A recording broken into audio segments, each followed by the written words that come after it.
The name of the book is Rich Dad Poor Dad, uh, written by Robert Kiyosaki in 1999.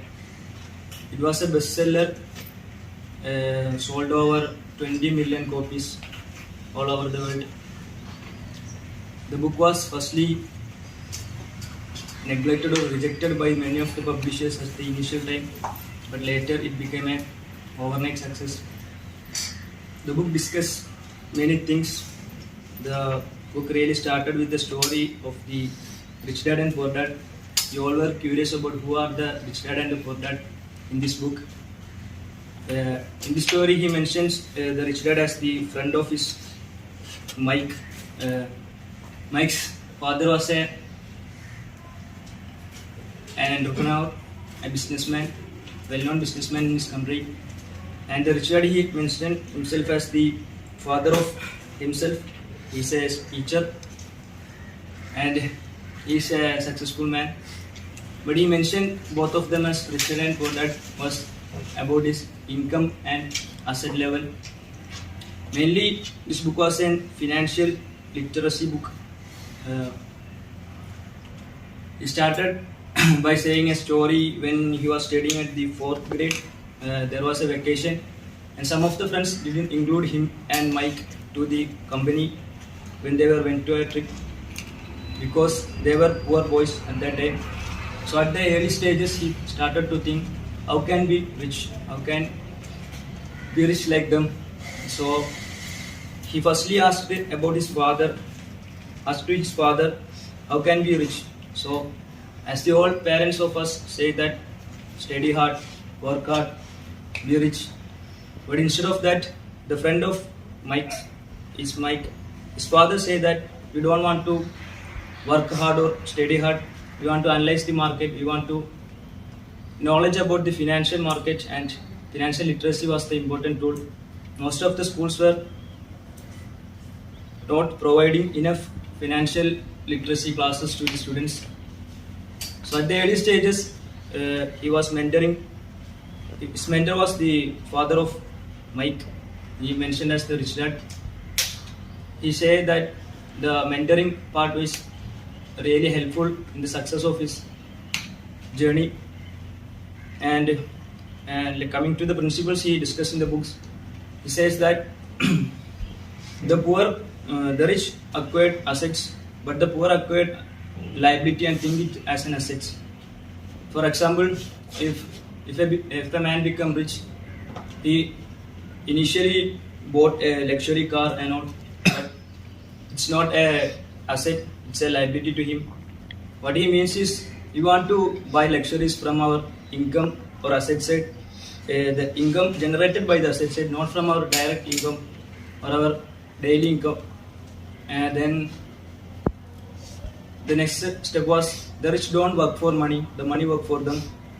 It's for example, we say that if you put investment in the assets, if you put investment in share market or bond, it will regenerate and recurring income. But the one we earned by going for a work will not recurring. After once we stop the work, we can't generate any income from that. It's the next principle. And he say a short story about the tax system. He said that firstly the tax system was introduced for collecting taxes from the high paid workers or high income generated people of the society and give it to the poor and middle class men. But later, when it put in an election or voting system, the most poor people voted for that.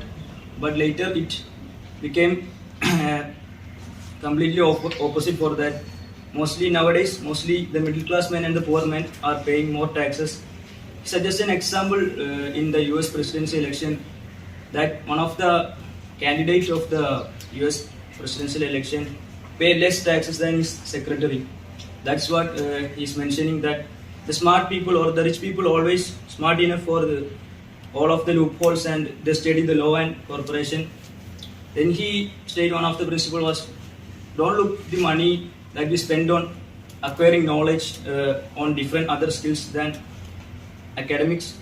So he said that there are many incidents that help him when he was at young age, he spent a lot of money in other acquiring many mentors and many classes of other disciplines. So some of his friends, he also called upon some of his friends for attending those classes, but they were ignorant and arrogant about that.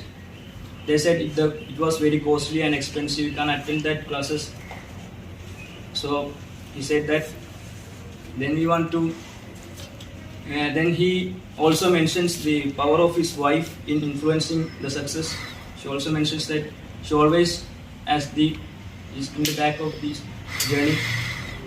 So he said that we want to a good team for our success. Then he concluded the book by saying 4 principles for studying. Let's invest in stock market, buying real estate, start a company, and like that. We want to work for. We don't want to work for money. We want to work for money plus experience and gaining knowledge. Then one more principle he mentioned, that is, don't too diversify with the little money. If you have little money, don't diversify into too many shares or too many things. We want to concentrate on 1 or 2 things to put in investment. It's overall a nice book. He maintains all type of readers to involve in that. Say simple language, and he make it perfect by drawing some diagrams in balance sheet and income statements. It was a nice book. I recommend all of you to read that book. It's worth the time. Thank you.